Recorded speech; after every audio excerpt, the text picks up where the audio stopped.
Nobody gets that one. Boogity, boogity, boogity. Let's go racing, boys.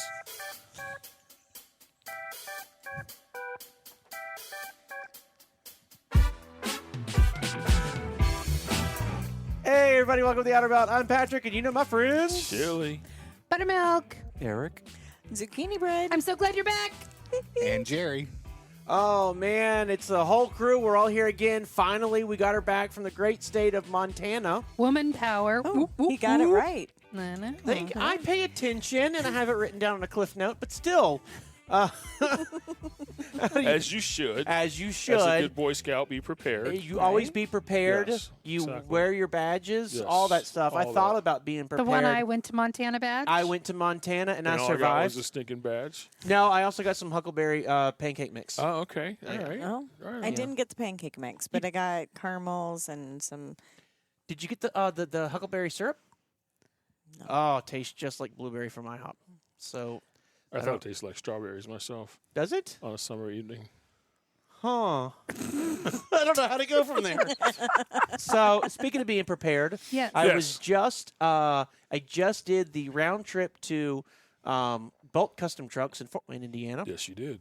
and I thought about our good friends over at Expediter Boogie, and of course Yes. we're talking about Jerry, Of course. and he's a good guy. He's a good guy. He's a good guy. We talk bad about him sometimes. We but talk bad about truly him is a good guy. most of the time, but he's a good guy.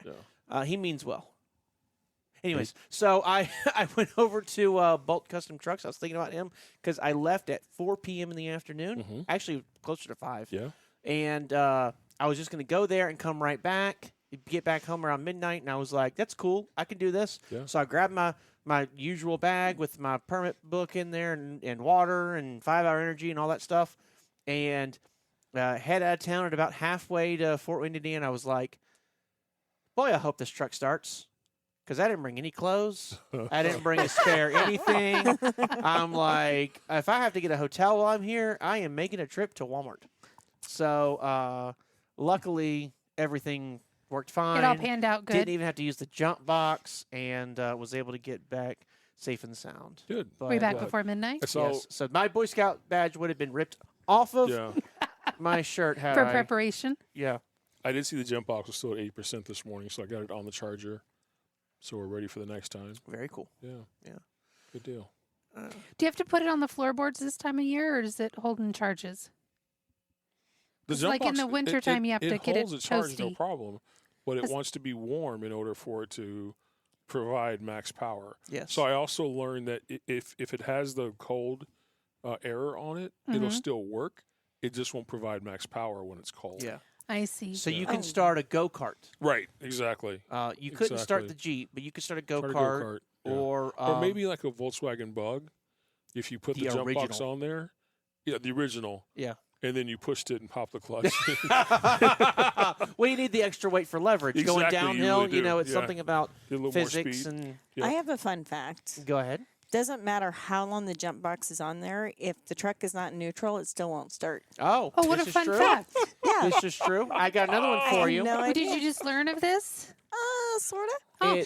It also doesn't matter how long the jump box is plugged in and how many times you run through the cycle. If your negative post has accidentally popped off because it didn't have a good grip, it too will not work. That'll cause a problem too. Yeah.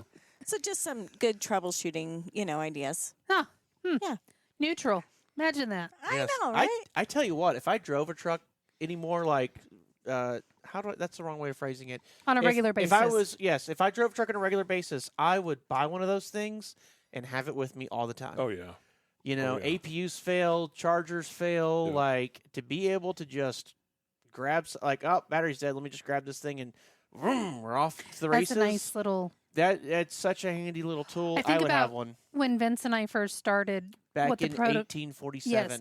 What the protocol was, which was You had to get a branding iron really hot, and then you hit the back of the horse.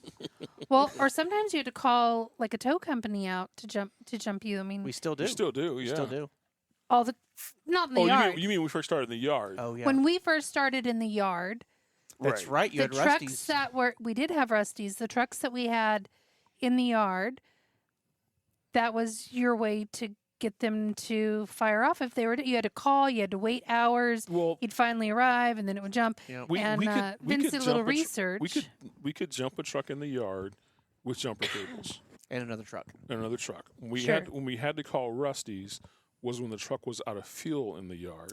Oh, maybe And that's we had what to it get was. them to fuel it and then jump it because the APU doesn't run with no With fuel fuel, yeah. either.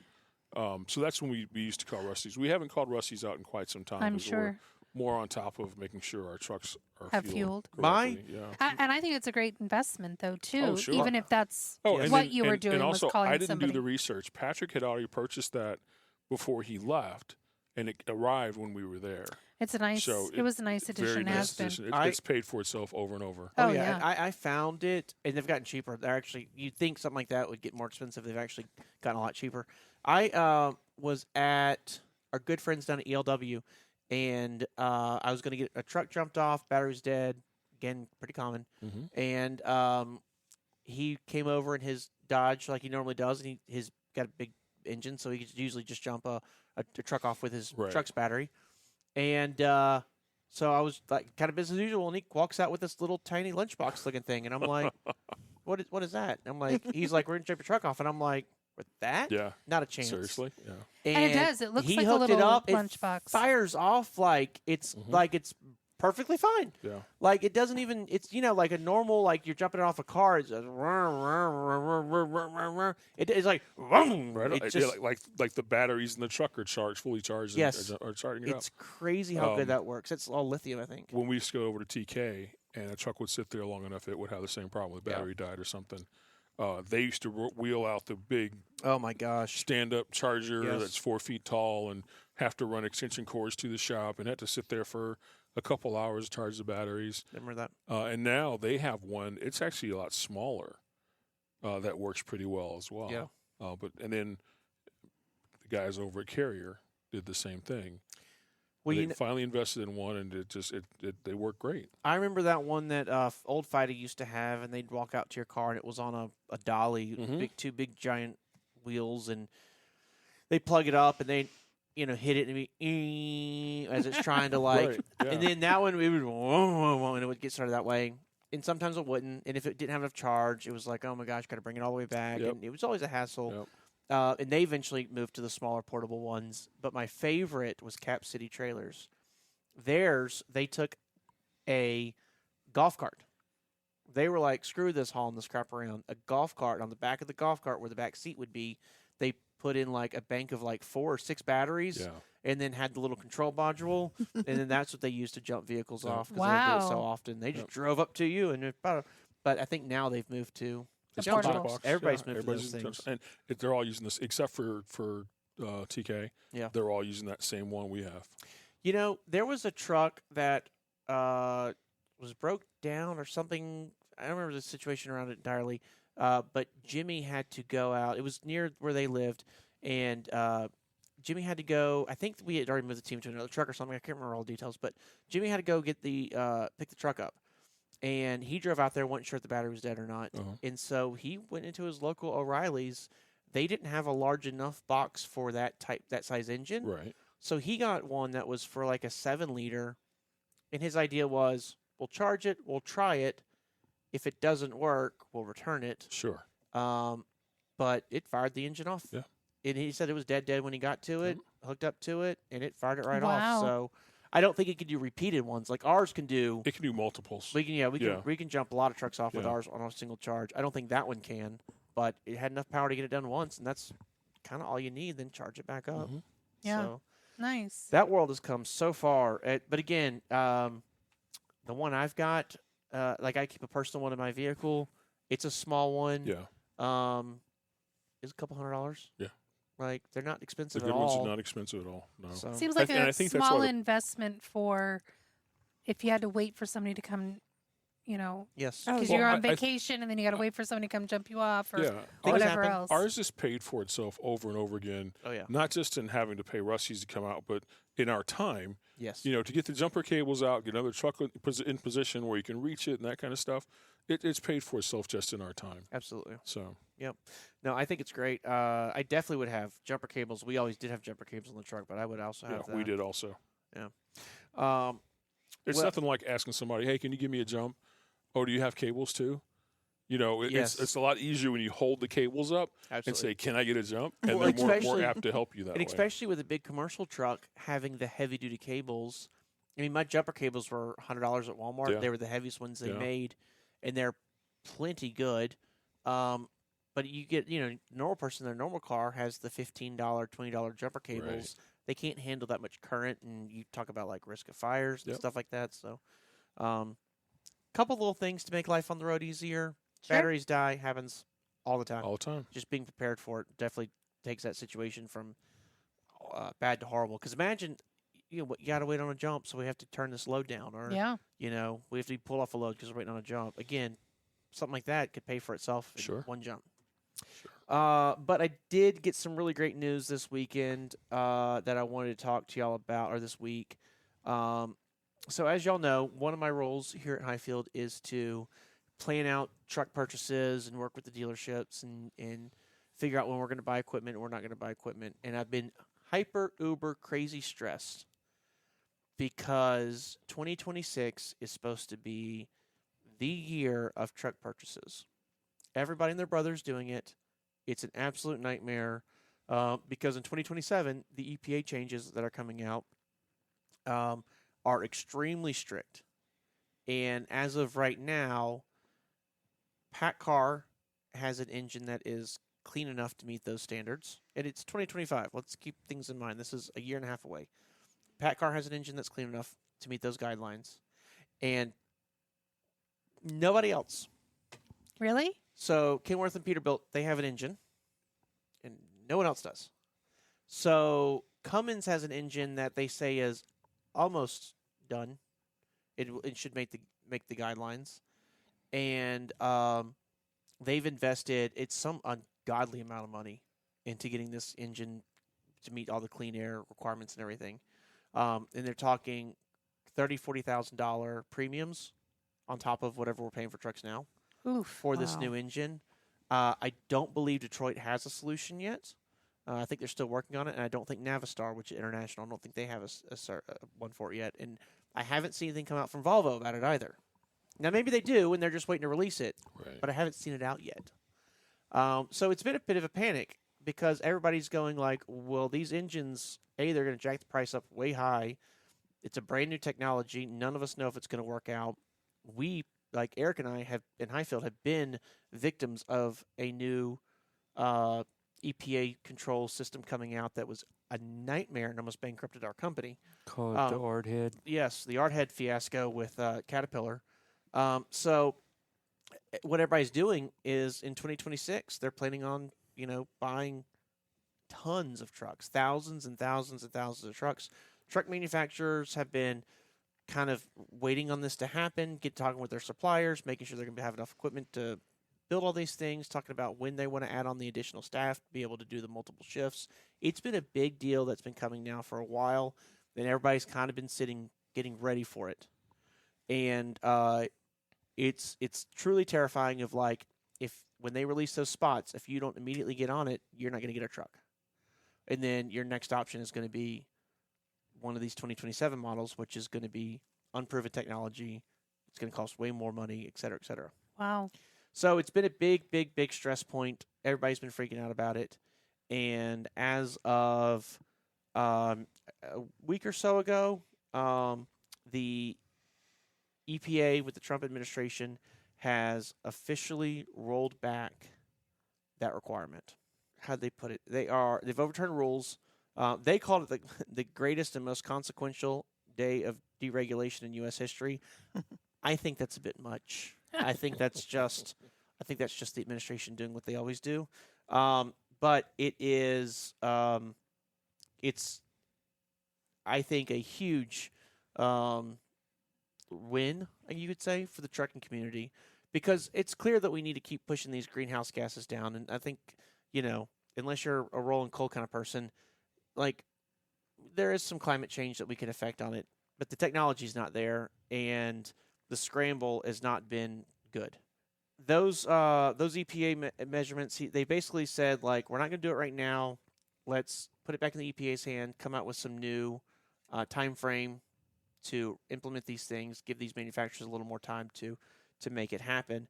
But what that has effectively done is they have destroyed that, not destroyed, but they have gotten rid of that whole buying frenzy that's about to happen. Which So will they have too much product? no, because they haven't started building it yet. Oh, I was gonna say, is that a good thing then or a bad thing? So it depends on where you sit on this. It does. So if you're a trucking manufacturer, the truck sales are already pretty good. They're not great. They could be better. Truck sales have definitely slowed down, but they're pretty good. And people are starting to buy again. If you are a dealership and you've not been selling trucks, it probably kind of stinks. But from a fleet perspective, from the end user perspective, it's great news.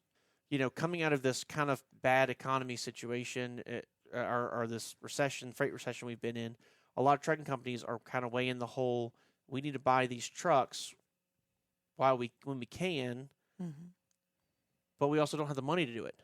Interest rates are pretty high, so that affects companies because companies borrow money to buy trucks. So it's like compounding issues. It's the trucks are expensive, the interest, so the money is expensive, and oh yeah, there's been a freight recession, so they already don't have a lot of money to work with.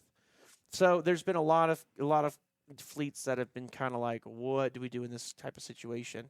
Because there's people that, you know, if you got a 2 or 3 year old truck, you may have wanted to run that thing out to 5 years, but they're now saying, you know, I'm going to go ahead and buy a 2026 model. That way I don't end up with a 2027. Because if you get a 28, 29, well, then it's been out there for a couple of years, so it's not as scary. And so that it's been a huge stress point on fleets not knowing how they're going to be able to afford these things and how they're going to be able to buy them. And even again, if you even can get them, because it's going to be the ones that don't already have them that are going to be taking the brunt of it. So we've been looking at it and going like, all right, how do we play this? Do we want to order a bunch of trucks in 26? Can we order a bunch of trucks in 26? Do we need to get those? And when I say 2026, you have to order them in 2025 to get them in 2026. So they're fresh on our plate of conversation, and this just drastically changed that. Personally, as an end user, as someone who runs these trucks, it makes me happy. how long's the delay for? They haven't said yet. So they basically got rid of the rule and said, EPA, you need to work on this and figure it out. So could it come back and still be 2027? Doubtful. Doubtful. Yeah, I don't think Doubtful. that's going to happen. Yeah, it's the administration, the EPA of the current administration. It's just like the California law we talked about, where California withdrew their request Sure. for CARB stuff because of the current EPA. So it's very doubtful. So it may come back in the next cycle with a new administration, but there'll still you be have a that few time years. limit. You have a few years on this, and you'll have time after that too, because they still have to go through all the processes. The regulatory processes actually make the rule, and then you have to have time for people to actually be able to buy the equipment. So, Still have a so great, it's still a great few long years time. away, Yeah. but We'll yeah, it see. certainly could come back. So, It's also possible that it comes back with this administration, right? It is possible Sure. that, you know, towards the end of the Trump administration, that they do release these rules. I mean, you know, the EPA still is trying to reduce greenhouse gases, no Sure. matter who's in office. Now, it may be they're not as strict or they change some rules, but in general, they're not loosening things up so much that it's like Wild Wild West.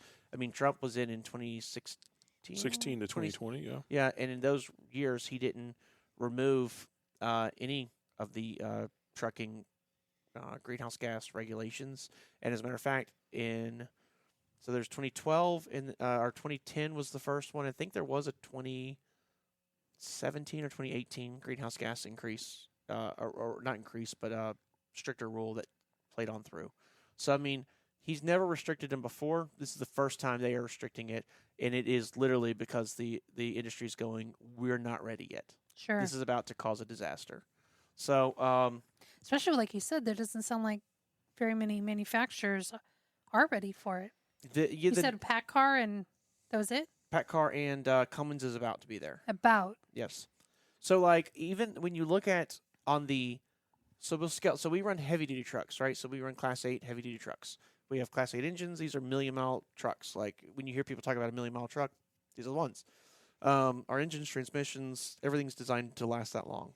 The engines are wet sleeve, which means if you know what, imagine a piston going up and down in a cylinder, the wall that surrounds the piston on a normal, like your car, is all a part of that big giant block of iron. On a commercial truck that is a Class 8, it's a wet sleeve, which means you can actually, there's a thin layer of metal around that piston that you can actually remove and put a brand new one in. So it takes all the abuse of that piston going up and the fire and the combustion and everything.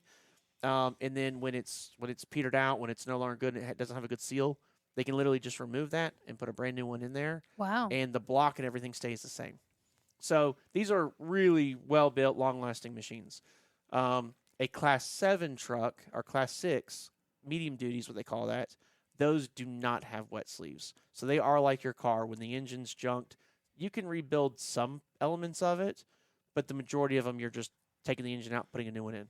Or usually at that point, your truck's done. You're not going to do all that. But on those, right now, you can buy those from Cummins. You can buy them from Paccar. You can buy them from, who's the other guy? Cummins, Paccar, Detroit. And Detroit and Paccar have already said, we're out. So with these new greenhouse gas emissions, Cummins is the only one that's selling those medium-duty engines. So it doesn't matter in a couple of years when you buy a medium-duty truck, you will only have Cummins as an option. It doesn't matter what brand you choose.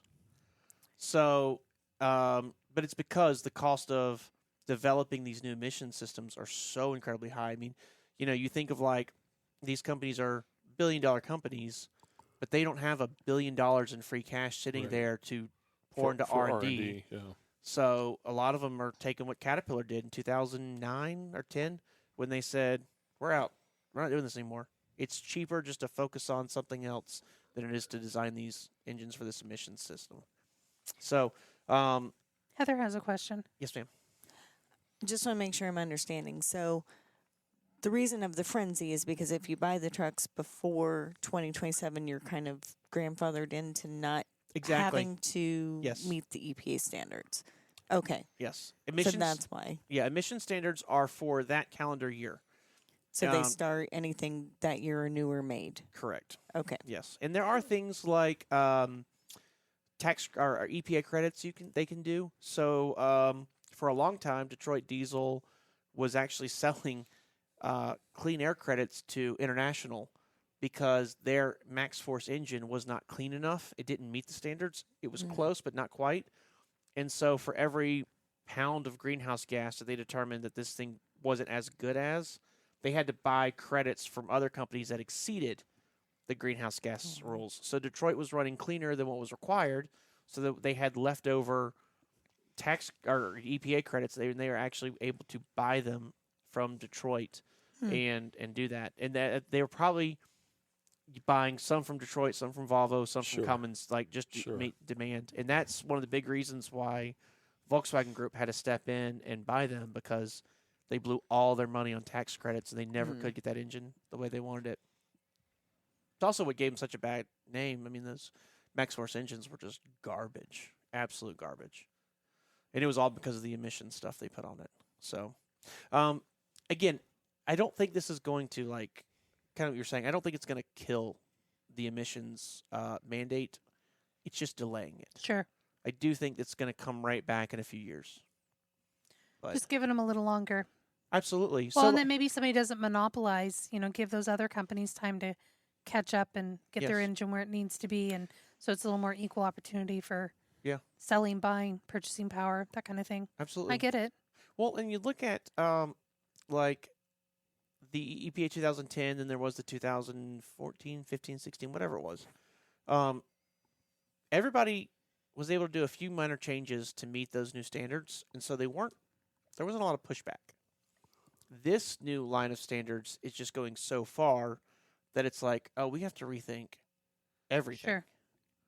Well, it doesn't sound like an even playing field for selling of product. Maybe that's where it's coming from. If the only one that has it is Paccar, and you've got 3 others who are your major manufacturers, and they're not even close. how's that equal? Yes. You know, kind of 3 against 1. Let's take it to, I mean, I don't know how it all shook out, but to me, that's kind of, you know. Well, and Cummins will sell to anyone. They don't care. But Paccar won't. Paccar's only going to put their engines in Peterbilts or Kenworths, period. So it's not even like you could buy a Freightliner with a Paccar engine in it. Sure. So it's very interesting. And it is, I know, like, I'm trying to convey how strong of an issue this is. So Ford and Chevrolet / GMC trucks / International, and I put all them together because they actually Chevy, GMC, and International all build their trucks in the same exact factory. Yes. And then Ford builds theirs separately. But they are all supposed to be doing better when this comes around because they have gasoline options. Not because they have a better diesel, but because they have gasoline. Gasoline isn't impacted by these. Yeah. Yes, not impacted by these. Cummins just released their very first gasoline-powered engine ever. Wow. Because of this regulation. So it's a big, big, big deal in the industry. There's been lots of R&D going behind the scenes, lots of... So they're trying to get away from diesel? No, they're trying to get away from diesel. Diesel is actually better than gasoline. It's just that those gas engines don't have that same standard. I see. Because there's so few of them. Sure. Like if you're going to buy a big truck, you're probably not going to put a gasoline engine in it. So there's so few regulations that Cummins came out with this engine to give people an alternative. You don't want to buy that untried, untrued diesel. So interesting. It's definitely it's a weird world we're living in. The economics of it, with that big pre-buy not going to happen anymore, and I mean, again, for years we've been talking about this. It's literally been something we've been talking about since like 2020. Leading up to 2026 is going to be the time to buy. Yes, it's literally been a point of conversation for that long, and the fact that it is now kind of with the stroke of a pen scrapped, and everybody just took a gigantic sigh of relief. It's just wild. Do you think there's going to be an overflow of trucks because they were anticipating this as well? No, they haven't built them. I think. Yeah, I think we're far enough out that they don't. That they wouldn't have gotten issue. that far in Correct. the process. Yep. And who knows what CARB will do? Like CARB could always come back and say, "Well, if you want to sell a truck in our state, then you have to meet these greenhouse gas emissions or something." Well, that's what the California pulled though, back in February, where they were petitioning for a waiver to set their own rules. Yeah. And they pulled that petition because they figured the EPA wasn't going to go for it. Well, you know what's crazy is they pulled that, but they left in their CARB testing. Well, I think they left in the things they already had a waiver for. If there was a waiver already there, they didn't bother it because it's already approved. They're just enforcing it more. They're just the enforcement started on January 1st of 24, but yes, now they're enforcing it a little bit stronger. Oh, well, that's just some crazy changes in our industry, some things that have brought me great relief, and I thought I would share that with y'all because it's huge impacts on our industry. Yeah. And one thing I'm curious too, talking about how they could change, is the Biden administration said all the Class 8 trucks got together, so Volvo, Daimler, International, and our Navistar and Paccar all got together and petitioned the EPA and the president to allow them to factor in aerodynamics of the truck into lowering those greenhouse gases. So, in other words, if they're saying, like, you need to get that down to 10 miles per gallon, which I know it's way more than that, but let's say that's what it is, then they wanted to say, well, if we built an engine that was pretty efficient, but we could also do some things aerodynamically to make it even more efficient, right? But and the whole package meets your requirements, can we do that? And the EPA and the Biden administration said, no, this really just focuses on your engine, and you have to stick with that. So that I'd be interested to see if that becomes a part of the new ruling once they do roll it out eventually. Sure. Because that's a way where they can, make maybe the engine doesn't have to be as difficult to produce if we can aerodynamically make it a little more slippery through the air, so it's using less fuel. Sure. Gonna have a bunch of slippery, like Disney bullet trains driving down the road. That's right. Tesla looking trucks. I don't know. I just was thinking something what's Well, the remember most the aerodynamic? What Well, you've got the Shell. Teardrop, You've got the Shell a raindrop. Well, you've got the Shell Super Truck, which is right here. That's slippery. Yes. Look at that thing. Got that little cone nose on it and everything. Or not cone nose, but raked nose. That's a slippery sucker. That thing, it's crazy. They've been able to get like pretty good fuel economy out of it. But if you go back to the original, which is this old Peterbilt cab over.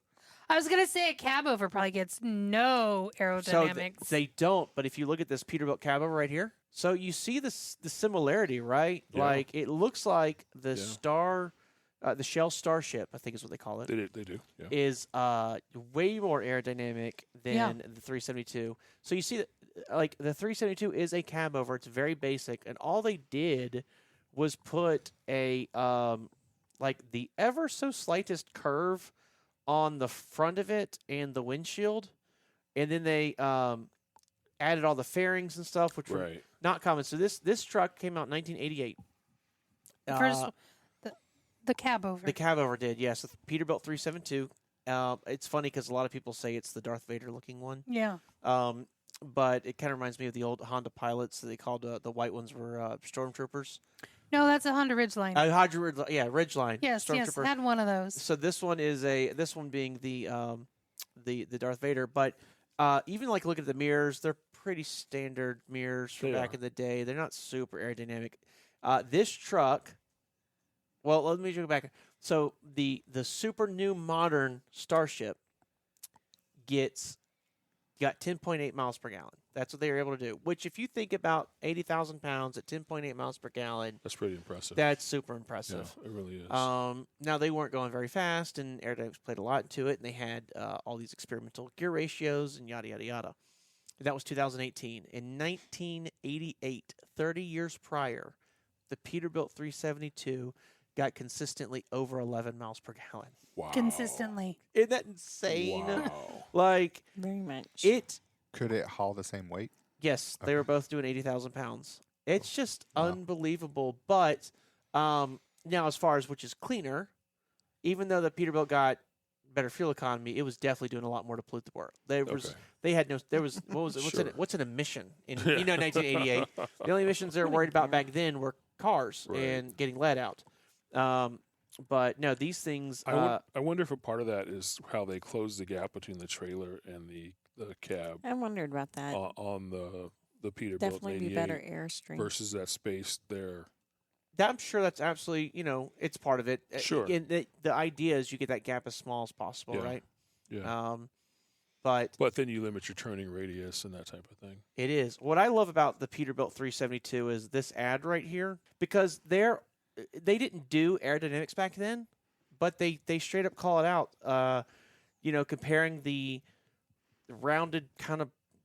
It's so not rounded. I mean, it is just barely. Yeah, barely, yeah. And how they're comparing it to the front end of a Bullet and showing how the airflow goes around. Again, this was really unprecedented stuff. The only truck really before this came out was in like 86 or something, was the T600 from Kenworth, which, again, Peterbilt Kenworth being the same company, or owned by the same company, it's not surprising one does an aerodynamic and then the other one does another aerodynamic. Sure. They weren't really talking about this back then. It wasn't really a concern, No, because fuel was cheap. Mm-hmm. Yes. Yep. And,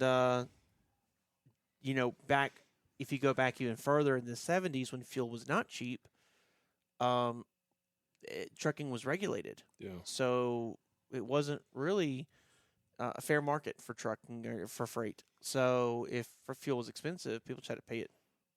Like customers had to pay it. It just is what it is. When they deregulated, that really pushed the pricing down, but that got a lot of people in the environment. And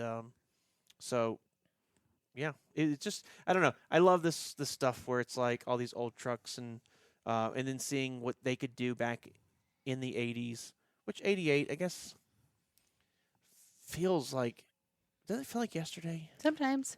For some of us, maybe more than others. Exactly. Exactly.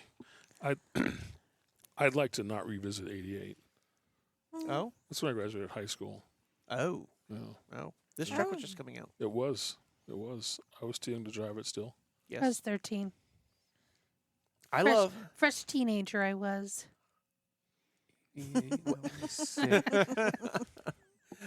I'm not going to talk about how old I was. Graduated high school. Yeah. Daddy. Let's So, just say junior high. I was junior Let's just high. leave it in yeah. there. Yeah. 8th grade, Junior high. maybe 9th. 8th, 9th.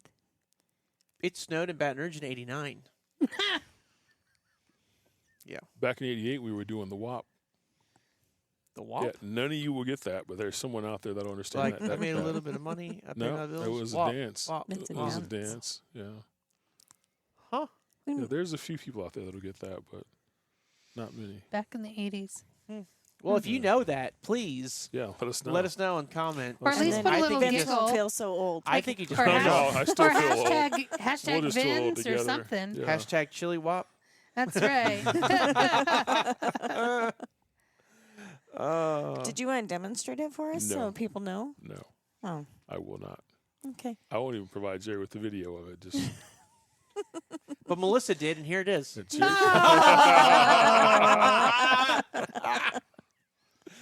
Oh. Just kidding. So, as you can see from these pictures, like aerodynamics make a huge part of the efficiency of the trucks, and the more efficient they are, the less fuel they consume. Sure. the Which less just fuel. by that, the less fuel the less greenhouse gases they emissions, put yeah. out. Yeah. So Yeah. that's why they want to incorporate it, and unfortunately, so far the answer's been no. But I think it'll change. I'm holding out hope.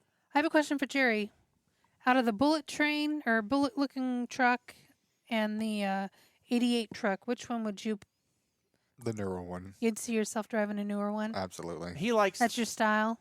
Yeah, but that's not fair because he likes little creature comforts like power steering. Air Oh. conditioning. Absolutely. Yeah. They had cruise control.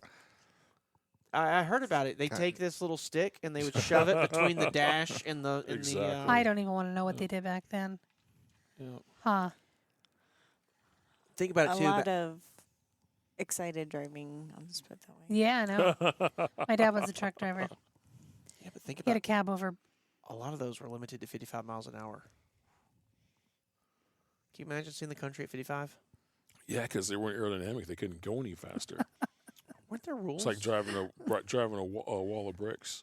Yeah. Yeah, and when the speed limit across Well, country was 55 was back it then. Yeah. John? Was it Johnson that required the speed limit or something like that? I forget who Well, it it was was. because of Yeah. the fuel thing, right? Because the fuel cost Yes. was high. Yes. They're like, Yes. hey, if you only drive 55, you'll get your best fuel economy. Right. And but the law, the legal limit then was 55. Yeah. Mhm. And if you didn't move your limit down to 55, you didn't get federal funding for highways. Correct. So they kind of forced the states to do that. They, So. they still Mhm. kind of do. They've inched it up, but I think 80 is the max right now. You can't Mm-hmm. go 85. 80 is the max, yeah. Yeah. Speaking of 80 being the max speed limit and 55 was safer, Zoom, zoom. there are rules in effect in every state where you have to wear a seatbelt when you're driving a vehicle. Yes. And in Georgia, they are looking at allowing jurors in lawsuits involving motor vehicle accidents to be told if the plaintiff, the person that's doing the suing, the person that was injured, if the plaintiff was wearing a seatbelt or not, and to be able to use that fact in determining the amount of a settlement or a verdict or damages being paid to the plaintiff. So here's what I'm saying. If you and I are in a car accident, Yes. you're at fault.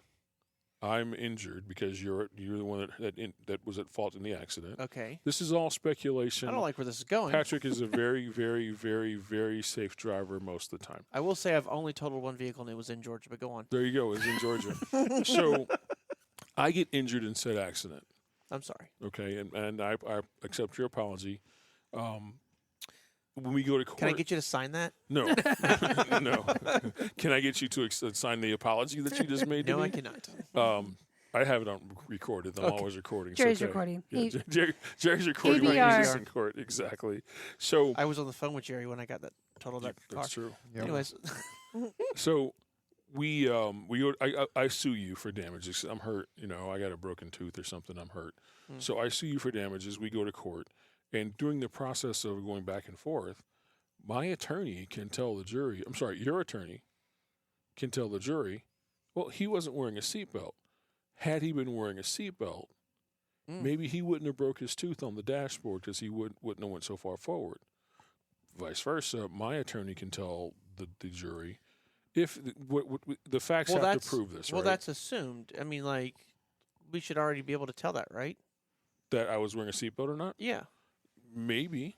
Maybe not. No, I'm saying I should already be in court being able to say, like, well, he wasn't wearing a seatbelt, Your Honor. No, but you can't. You currently can't. Really? Cannot. Yes, that does not play a factor in the jury determining a verdict. They do not have to, or cannot be told whether you're wearing I was wearing a seatbelt or not. That's insane. Yes. Sorry. That is. Yes. So the whole purpose of this new law in Georgia is to try and reduce some of these astronomical settlements. Nuclear Settlements that are coming out, or verdicts that are coming out that are costing insurance companies a ton of money when someone may have prevented this accident or the severity of their injuries had they been wearing a seatbelt. That's what they're looking at doing with this new law. So this article is dated, is actually from Freight Waves. It's dated on the 25th of February. So it's about a month old. And I don't know where it's at currently, but it looks like it's going through the Georgia House and Senate, and the Republican governor, of Georgia has signaled he's going to support the rule. In March 24, it says they signed into law a bill that lets juries hear evidence. There you go. So it is now law in Georgia, in the state of Georgia. 24. That was last year. No, that's Indiana. Indiana. Indiana did it. Sorry, Indiana did I the same apologize. thing. I should have verified States that. matter. Yeah, So Indiana did it last year. correct. I think that's important information to know. I think it is too in making a decision.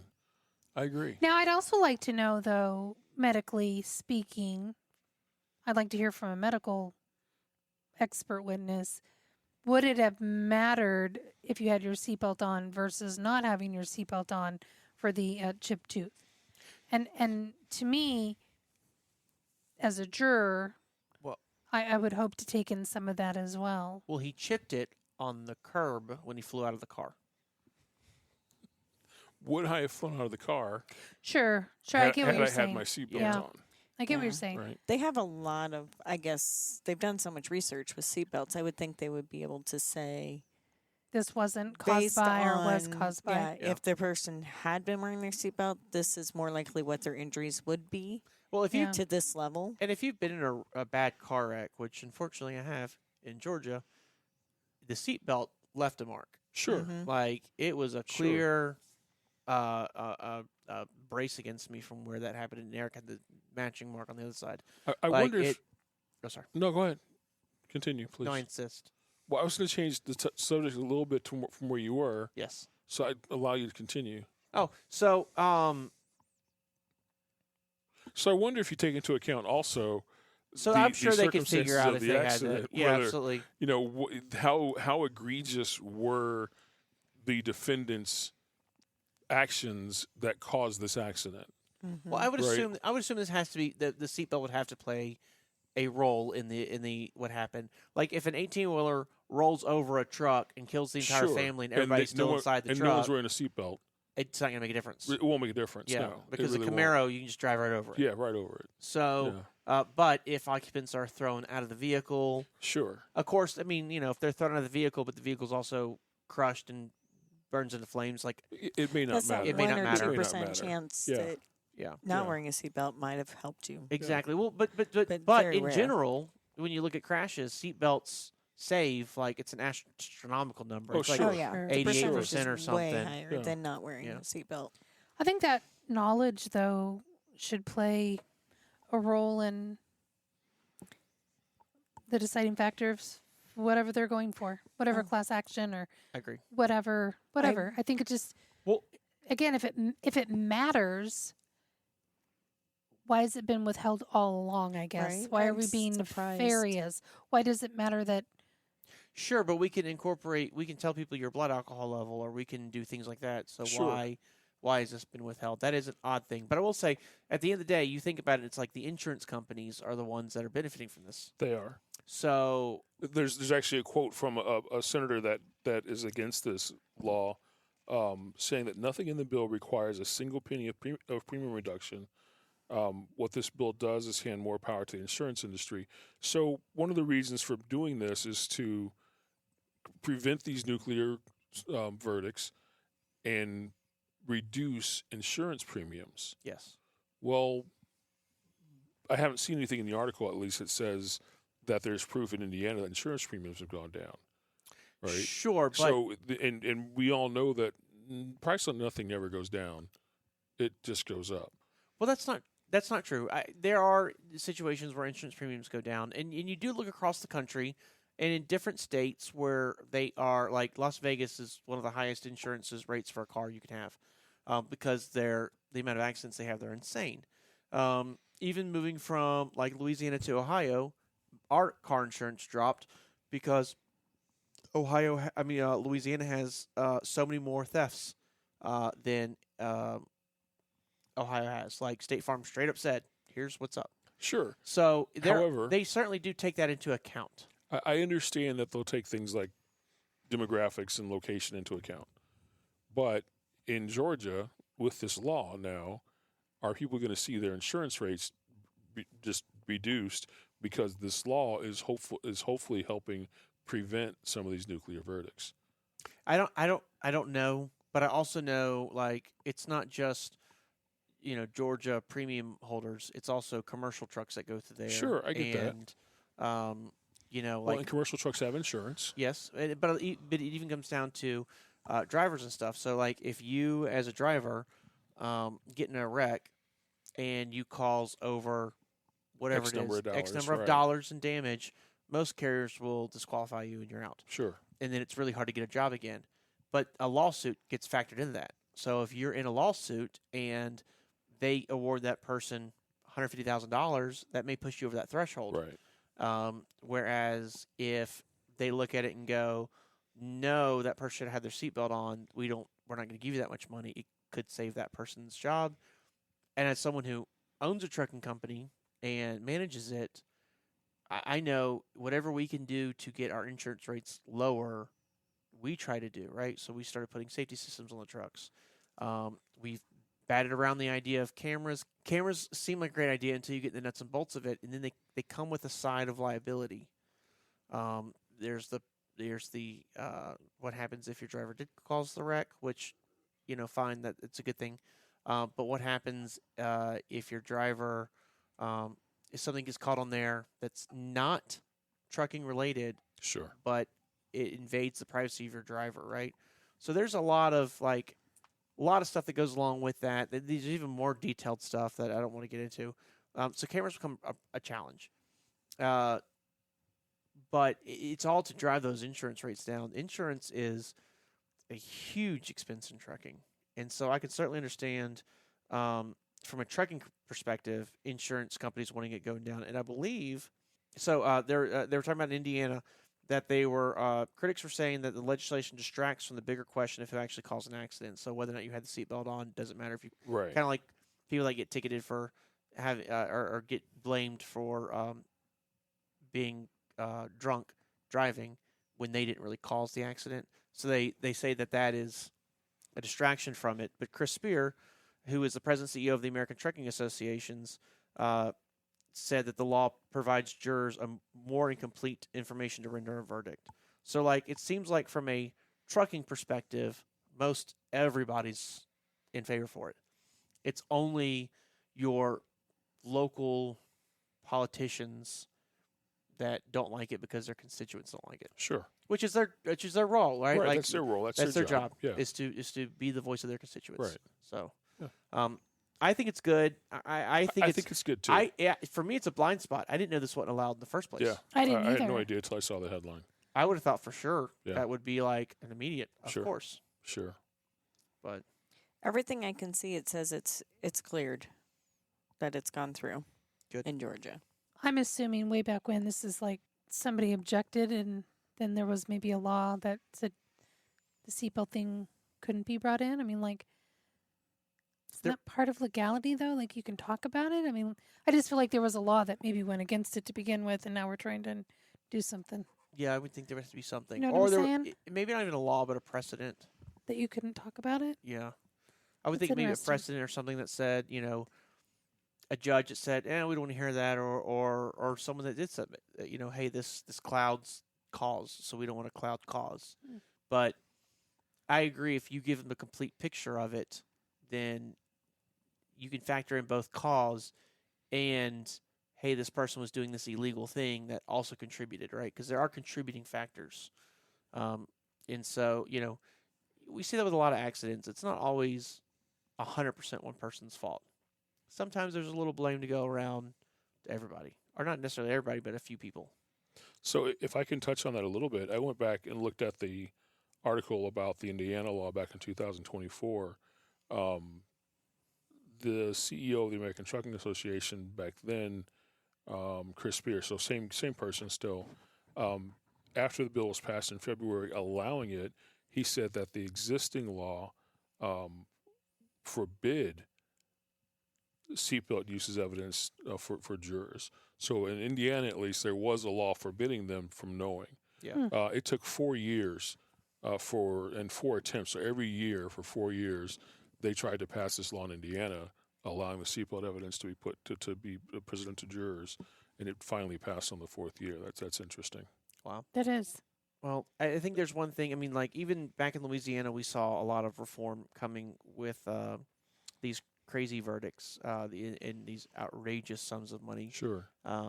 In Louisiana, trying to wrestle that down and make it like, no, because that cost, it seems like, oh, well, who cares if corporate America loses money?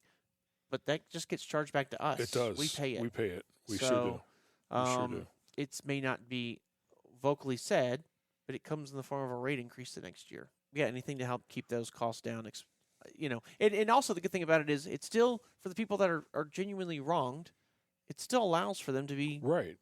To be compensated. for Sure. it. It's not saying, hey, you can't do X, Y, or Z. It's just saying, did this contribute? If it did, then you pay a part in it, so you don't necessarily get as much as someone who is completely innocent. Sure. It's your article. If I can share one more piece of information from the Indiana article, also on freight waves, an American Transportation Research Institute study found that verdicts greater than $1 million in truck crash lawsuits rose on average from $2.3 million in 2010 to $22.3 million in 2018. Wow. I mean, that's not just inflation. That's crazy money. Yeah. That's a big difference. It just makes me think attorneys have learned how to work a jury. They have. Oh, sure. They Yeah. have. Because it They don't really help have. when you see every other TV ad. No. Buy a truck. Yeah. It's hard to Or have the it. billboards. Well, it's Oh, hard. It's yeah. all hard through to have. Texas. It's hard to have an impartial jury when that's what everybody in America is seeing. Right. Very Yeah. interesting. Thank you for bringing that And to who us. knew it was not permitted before? Like, Yeah. I just no would idea. think, I guess I would just assume, it's all part of the case, all part of the evidence. Why are we hiding that? And I think, I don't know, I feel like this sums it up. The primary focus is the defendant's negligence, not the plaintiff's failure to buckle up. So they're like, it shouldn't matter. That person was wrong. It doesn't matter what the not wrong person was doing. But I think to me, it still matters if if a person gets hit by a car and they're jaywalking is different than a person who gets hit in a car in a crosswalk with a green Sure. crosswalk. I get that. Agree. Not saying I I get agree that. with that statement, but I think that's what the base is. yeah. Yeah. Well, it's a well-formed thought sentence. I just disagree with it. I think an important takeaway from this entire conversation: wear your seatbelt. Wear your seatbelts. Just it's safe. Wear your seatbelt, Yes. please. It does blow me away when I see the number of accidents and people Yeah, that don't people wear don't their wear seatbelts. seatbelts. Yeah. Yeah. It's Or every now and then it happens once or twice a year. We'll get a driver disqualified for not wearing a seatbelt, and it's like or not wearing a trucks- seatbelt properly. that one gets a little gray to me because in a big vehicle like that, the upper part doesn't do as much as it does in a car. I understand. So I still wear my seatbelt properly every Sure. time because it's the law, but I have a little empathy for those situations with the people that don't wear one at all. Yeah, It I just don't have any blows my mind because Yeah. a truck is relatively safe. You're a huge item, so when you hit something, the entire truck absorbs the impact, Sure. and it actually doesn't impact the driver nearly as much as it does whatever you hit. It's kind of the school bus thing, right? Like Right. school buses don't have generally have seatbelts for the seat belts. kids. A lot Yeah. of them do, but when I was growing up, they didn't. They didn't when I was either. And even now they have them. They're mostly lap belts. And the reality is, like, they're not very effective because there's so little energy. Like, you think, like, oh my gosh, a school bus just hit a brick wall and came to a stop, Right. and everybody flew forward. If they were wearing a seatbelt, well, there's so much energy in that bus or so much mass that absorbs so much energy that a kid, it's kind of a weird thought, but flying forward into that padded cushion of a back seat doesn't really sustain much harm. Like, it's pretty safe situation. Right. You think, like, that's crazy. You can't imagine, but it kind of is. Whereas a seatbelt, you could actually kind of fold yourself in half, taco yourself, cause back injuries and things like that. So it's not like when you're driving, they are relatively safe, but it is very easy to get in a car wreck or a truck wreck and get thrown out of your truck. Sure.